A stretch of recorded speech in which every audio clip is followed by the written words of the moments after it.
സുഹൃത്തുക്കളെ നമസ്കാരം. പുതിയൊരു വീഡിയോയിലേക്ക് എല്ലാവർക്കും സ്വാഗതം. പുറത്തൊന്നും പോകാൻ കഴിഞ്ഞിട്ടില്ല, നല്ല മഴയാണ്, അതുപോലെ തന്നെ എന്ന് പറഞ്ഞാൽ ഇടിമിന്നലാണ്. അതുകൊണ്ട് തന്നെ പുറത്തു പോയിട്ട് ഇനി പണി വാങ്ങിക്കണ്ടെന്ന് കരുതിയിട്ടാണ് കാറിന്റെ ഉള്ളിലേക്ക് താൽക്കാലികമായിട്ട് മാറിയത് എന്നേ പറയാനുള്ളൂ. അതുകൊണ്ട് എല്ലാവരും പുറത്തുനിന്നുള്ള വീഡിയോ, നല്ല കൊതുകുണ്ട് കേട്ടോ, പുറത്തുനിന്നുള്ള വീഡിയോ ഇനി കുറച്ച് ദിവസം, ചിലപ്പോൾ നാളെ ഉണ്ടാവും കേട്ടോ, നാളെ മുതൽ ഉണ്ടാവും. ഇന്ന് ഇടിയൊക്കെ കുറഞ്ഞിരുന്നു. അപ്പോൾ കാര്യത്തിലേക്ക് വന്നു കഴിഞ്ഞാൽ ദിയാകൃഷ്ണയുടെ ആ ഒരു സംഭവം തന്നെയാണ്. കാരണം നല്ല രീതിയിൽ ജനങ്ങൾ ഭയങ്കരമായിട്ട്, ഇനി എന്തൊക്കെ പറഞ്ഞു കഴിഞ്ഞാലും കൃഷ്ണകുമാറിന് ഫാമിലിനെന്ന് പറഞ്ഞ ഇഷ്ടമുള്ള ഒരുപാട് ആൾക്കാരുണ്ടായിരുന്നു.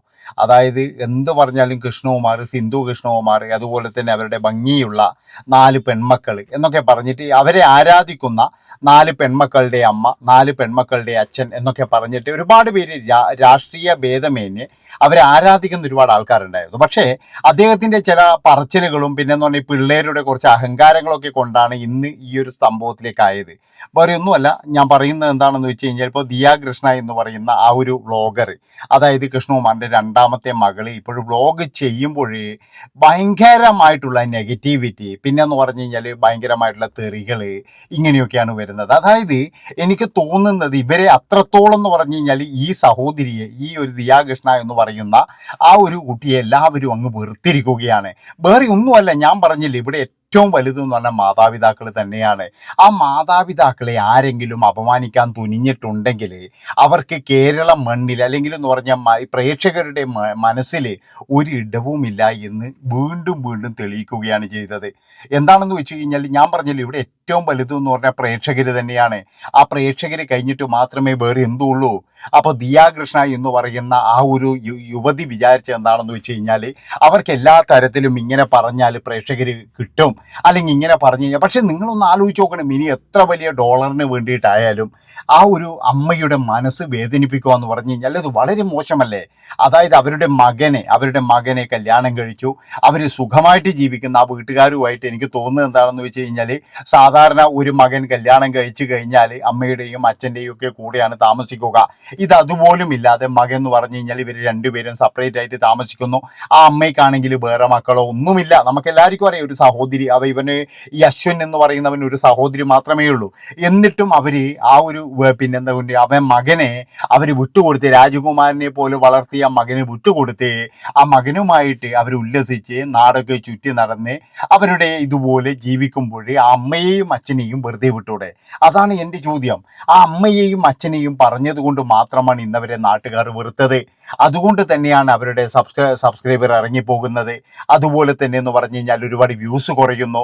കാരണം വെച്ചാൽ ഇവരുടെയൊക്കെ വീഡിയോ കണ്ടു കഴിഞ്ഞാൽ 4 ലക്ഷം 5 ലക്ഷം വ്യൂസാണ്. ഇപ്പോഴെന്ന് പറഞ്ഞാൽ ദിയാകൃഷ്ണയുടെ ഇന്നലത്തെ ഒരു വീഡിയോസ് കണ്ടപ്പോൾ എനിക്ക് ശരിക്കും പറഞ്ഞു കഴിഞ്ഞാൽ ഒരു ഞെട്ടലാണ് ഉണ്ടായത്. കാരണം എന്താണെന്ന് വെച്ച് കഴിഞ്ഞാൽ 155K ആണ് അതുവരെ ആയത്. അതാണ് നിങ്ങൾ ആലോചിച്ച് നോക്കേണ്ടത്. 1.5 മില്യൺ 1 മില്യണിന് മേലെ പോകുന്ന വ്യൂസ് 155K, 1 ലക്ഷത്തി ചില്ലാൻ 1.5 ലക്ഷം ആൾക്കാരാണ് കാണുന്നത്.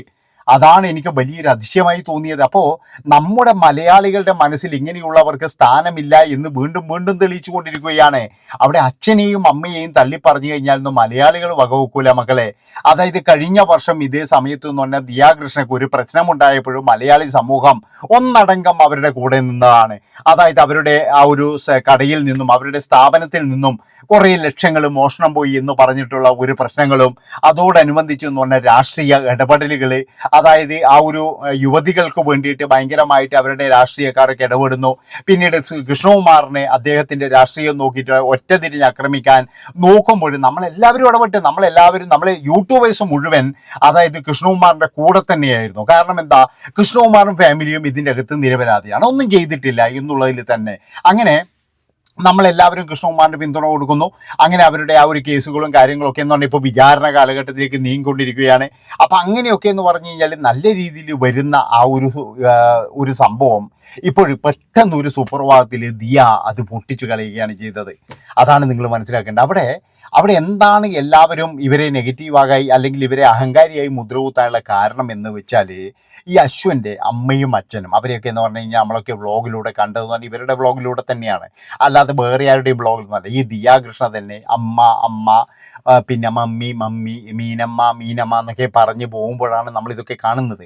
അപ്പം അന്നത്തെ ആ ഒരു സ്നേഹവും കാര്യങ്ങളൊക്കെ എന്ന് പറഞ്ഞാൽ കല്യാണം കഴിഞ്ഞതിന് ശേഷം അങ്ങനെ വഴിയെ പോകുന്നവരെയൊന്നും അമ്മയെ എന്ന് വിളിക്കാൻ എനിക്ക് കഴിയില്ല എന്ന് പറയുമ്പോഴേ അത് ആ ഒരു അമ്മയ്ക്ക് കൊടുക്കാൻ, അതായത് ആ അമ്മയുടെ മനസ്സിൽ എത്രമാത്രം വേദന അവർക്ക് തുറന്നു പറയാൻ കഴിയില്ല. കാരണം വെച്ചാൽ തൻ്റെ മരുമകൾ ഇങ്ങനെ പറഞ്ഞു. അവർ ചിലപ്പോഴെന്ന് പറഞ്ഞാൽ യൂട്യൂബേഴ്സിനോട് നന്ദി പറയുന്നുണ്ടാവും. അതാണ് കാരണം. എന്താണെന്ന് വെച്ച് കഴിഞ്ഞാൽ അവരിങ്ങനെ സമൂഹത്തിൽ അപമാനിച്ചപ്പോഴേ ആ യൂട്യൂബേഴ്സ് എല്ലാവരും കട്ടക്ക് നിന്നല്ലോ എന്നുള്ളതിൽ എനിക്ക് തോന്നുന്നത് എന്താണെന്ന് വെച്ചാൽ ആ ഒരു അമ്മ അങ്ങനെ നന്ദി പറയുന്നുണ്ടാകും. പിന്നെന്ന് പറഞ്ഞു കഴിഞ്ഞാൽ നമ്മൾക്ക് ഒരു സഹായം ഒരാൾ ചെയ്ത് തന്നു കഴിഞ്ഞാൽ ഇനി എത്ര ഇതായാലും ശരി നമ്മൾ ഒരിക്കലും വിളിച്ചു പറയരുത്. അതെന്ന് പറഞ്ഞു കഴിഞ്ഞാൽ വളരെ മോശം തന്നെയാണ്. പ്രത്യേകിച്ച് എന്ന് പറഞ്ഞാൽ ദിയ എന്ന് പറയുന്ന ആ ഒരു സഹോദരി ഇത് കടം കൊടുത്തതോ അല്ലെങ്കിൽ വേറെ ഒന്നുമല്ല. അത് കൃത്യമായിട്ട് നമുക്കറിയാം എങ്ങനെയാണ് ഇത് കൊടുത്തിരിക്കുന്നത്. അതായത് അവർക്ക് എന്തോ ഒരു ബുദ്ധിമുട്ട് വന്നു, സാധാരണയല്ലേ ബുദ്ധിമുട്ട് വരുന്നത്. ഇപ്പോൾ ഈ ദിയയുടെ കയ്യിൽ ഇഷ്ടം പോലെ പൈസ ഉണ്ടെന്ന് എല്ലാവർക്കും അറിയാം. അങ്ങനെ ദിയ കുറച്ച് പൈസ കൊടുത്ത് സഹായിക്കുന്നു. അതൊന്നും ഒരു തെറ്റല്ല. അതൊന്നും ഒരിക്കലും എന്ന് പറഞ്ഞു കഴിഞ്ഞാൽ അവർ വാങ്ങിച്ചത് തെറ്റാണ് അങ്ങനെയൊന്നും പറയാൻ പാടില്ല. കാരണം എന്താ വെച്ചാൽ നമ്മളൊരു ബാങ്കിൽ നിന്ന് എടുക്കുമ്പോൾ അതിന് പലിശ കൊടുക്കണം, ആ ലോണിന് എന്ന് പറഞ്ഞാൽ കൃത്യമായിട്ട് അടക്കണം. പക്ഷേ ഇവരുടെ കയ്യിൽ നിന്നാകുമ്പോൾ സാവകാശമുണ്ട്. അതുമാത്രമല്ല നമ്മളെ കുട്ടിയല്ലേ, ഇനി എന്തെങ്കിലും ഒരു പ്രശ്നമുണ്ടെങ്കിൽ തന്നെ എന്ന് പറഞ്ഞു കഴിഞ്ഞാൽ വേണമെങ്കിൽ ആ ഒരു സ്ഥലത്തിൻ്റെ എന്തെങ്കിലും എഴുതി കൊടുത്താൽ മതി എന്നുള്ള ചിന്താഗതിയും കാര്യങ്ങളൊക്കെ ഉണ്ടാകും. അപ്പോൾ അതുപോലും വിളിച്ചു പറഞ്ഞ് നമ്മളൊന്നും അറിയില്ല. അതായത് ഈ ദിയ കൃഷ്ണ പോയിട്ട് ഇവരുടെ ഫാമിലിനെ സഹായിച്ചൊക്കെ നമ്മൾ എങ്ങനെ അറിയാനാണ്. പക്ഷേ ഈ ഒരു സഹോദരി, ഈ ഒരു യുവതി തന്നെയാണ് ഇവരെ നാറ്റിക്കാൻ വേണ്ടിയിട്ടാണെന്നാണ് എനിക്ക് തോന്നുന്നത്. ഞാനാണ് ഈ സ്ഥാനത്തെങ്കിലും ഞാൻ അപ്പോൾ തന്നെ എന്ന് പറഞ്ഞാൽ പൈസ ഉണ്ടാക്കിയിട്ട് ഇതിൻ്റെ മുഖത്ത് വലിച്ചെറിഞ്ഞു കൊടുക്കുമായിരുന്നു. ഒരുത്തോണ്ട് ബോഡി എന്ന് പറയുകയായിരുന്നു. അത്രയേ ഉള്ളൂ. ഞാനാണെങ്കിൽ അങ്ങനെ പറയത്തുള്ളൂ. കാരണം ഇത്രത്തോളം അപമാനിതമായിട്ട് നമ്മളിനി, ഞാൻ പറഞ്ഞല്ലോ, മനുഷ്യൻ്റെ ആത്മാഭിമാനം എന്ന് പറഞ്ഞു കഴിഞ്ഞാൽ അത് പണത്തിന് മേലെയാണ്. ഇനി എന്തൊക്കെ പറഞ്ഞു കഴിഞ്ഞാൽ നമുക്ക് ഒരുപാട് ലക്ഷം കോടികൾ നമ്മുടെ കയ്യിലുണ്ട്. നമ്മുടെ ജീവിതം എന്ന് പറഞ്ഞു കഴിഞ്ഞാൽ നായെന്നൊക്കെ ജീവിതമാണെങ്കിൽ ഈ കോടി കൊണ്ടൊന്നുമില്ല.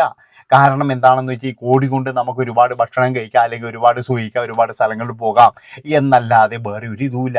ഞാൻ പറഞ്ഞല്ലോ, പണത്തിന് അത് വേറെ കാര്യമുണ്ട്. ഈ കോടികൾ അങ്ങനെ കിട്ടുന്നത് വേറെ ആരും ഇല്ലാത്തവനാണെങ്കിൽ, എല്ലാവരും ഉള്ളവനായി കോടികൾ കിട്ടിയിട്ടുണ്ടെങ്കിൽ അത് വലിയൊരു ബാധ്യത തന്നെയാണ്. കാരണം എന്താ വെച്ചാൽ അവൻ്റെ മക്കൾ പറയും, അവൻ്റെ ആൾക്കാർ പറയും, ഇവരൊക്കെ എന്ന് പറഞ്ഞു കഴിഞ്ഞാൽ അവരെ കുറ്റം പറയും. അതുകൊണ്ടാണ് ഞാൻ പറയുന്നത്, ഇപ്പോൾ ഈ ദിയ കൃഷ്ണ എന്ന് പറയുന്ന യുവതി അവർ വന്ന് പറഞ്ഞുകൊണ്ട് മാത്രമാണ് നമ്മളിത് അറിയുന്നത്. അല്ലാതെ എന്ന് പറഞ്ഞാൽ നമ്മൾ ഒരിക്കലും എന്ന് പറഞ്ഞു കഴിഞ്ഞാൽ ഈ ഒരു സംഭവം നമ്മൾ ആരും അറിഞ്ഞിട്ടില്ല. അതുകൊണ്ട് തന്നെ എന്ന് പറഞ്ഞു കഴിഞ്ഞാൽ എല്ലാവരും ഇവരെ അങ്ങ് വെറുത്തു. ആ വെറുത്തതിൻ്റെ ഏറ്റവും വലിയ പ്രതിഫലനമാണ് ഇപ്പോൾ അവരുടെ ചാനലിൽ സംഭവിച്ചുകൊണ്ടിരിക്കുന്നത്. കാരണം ഒരുപാട് പേര് അൺസബ് ചെയ്യുന്നു, പിന്നെ എന്ന് പറഞ്ഞു കഴിഞ്ഞാൽ വ്യൂസ് കുറയുന്നു. അതോടുകൂടി എന്ന് പറഞ്ഞു കഴിഞ്ഞാൽ എല്ലാവരും ഞെട്ടൽ തന്നെയാണ്. ഞാൻ പറഞ്ഞല്ലോ, അവരുടെ അഹങ്കാരത്തിന് കൊടുത്ത ഒരു ശിക്ഷയായിട്ട് മാത്രം കണ്ടാൽ മതി. ഇപ്പം എന്താണെന്ന് വെച്ച് കഴിഞ്ഞാൽ പലതരത്തിലും ഒരു കാര്യവും കൂടി ഞാൻ പറയാം നിങ്ങളോട്. പലതരത്തിലും പല ആൾക്കാരും വ്ളോഗ് ചെയ്യുമ്പോൾ എന്തോ ഒരു വലിയ സംഭവമാണ്. ഞങ്ങളൊക്കെ ഇങ്ങനെ നടന്ന് വ്ളോഗ് ചെയ്യണം, ഇങ്ങനെ ഇരുന്ന് വ്ളോഗ് ചെയ്യണം. ഞാൻ പറഞ്ഞല്ലോ, എല്ലാ കാര്യങ്ങളും എന്ന് പറഞ്ഞാൽ ഓരോരോ ആൾക്കാർക്ക് ഒരു സ്വാതന്ത്ര്യവും കാര്യങ്ങളൊക്കെ ഉണ്ട്. പക്ഷെ അത് ഓവറായി കഴിഞ്ഞാൽ എന്ന് പറഞ്ഞു കഴിഞ്ഞാൽ ജനങ്ങൾ വെറുക്കും. അതായത് ഓവറായിട്ട് എന്ന് പറഞ്ഞു കഴിഞ്ഞാൽ ഇവരെന്തോ ഒരു പ്രകസനം പോലെ ആക്കാൻ നോക്കിക്കഴിഞ്ഞാൽ അത് ജനങ്ങൾ വെറുക്കും എന്നുള്ളതിൽ യാതൊരു സംശയവുമില്ല. അത് തന്നെയാണ് കൃത്യമായിട്ടെന്ന് പറഞ്ഞു കഴിഞ്ഞാൽ ഈ യുവതിക്ക് സംഭവിച്ചത് എന്നാണ് എനിക്ക് തോന്നിയിരിക്കുന്നത്. ഏതായാലും ഇപ്പോൾ അവരുടെ വ്യൂസും കാര്യങ്ങളൊക്കെ കണ്ടപ്പോൾ വലിയൊരു വിഷമമാണ് തോന്നുന്നത്. കാരണം ഒരുപാട് ഉയരത്തിൽ നിന്നാണ് അവർ താഴെ വീണിരിക്കുന്നത് എന്നുള്ളതാണ്. ഇത്രയും പറഞ്ഞുകൊണ്ട് ഈ ഒരു വീഡിയോ ഇവിടെ വെച്ച് വൈൻഡപ്പ് ചെയ്യാണ്. ഇഷ്ടപ്പെട്ട് കഴിഞ്ഞാൽ എല്ലാവരും ചാനൽ സബ്സ്ക്രൈബ് ചെയ്ത് കൂടെ ചേർന്നോ. ഇതിലും നല്ലതാണ് ഇനി വരാൻ പോകുന്നത്. നന്ദി, നമസ്കാരം.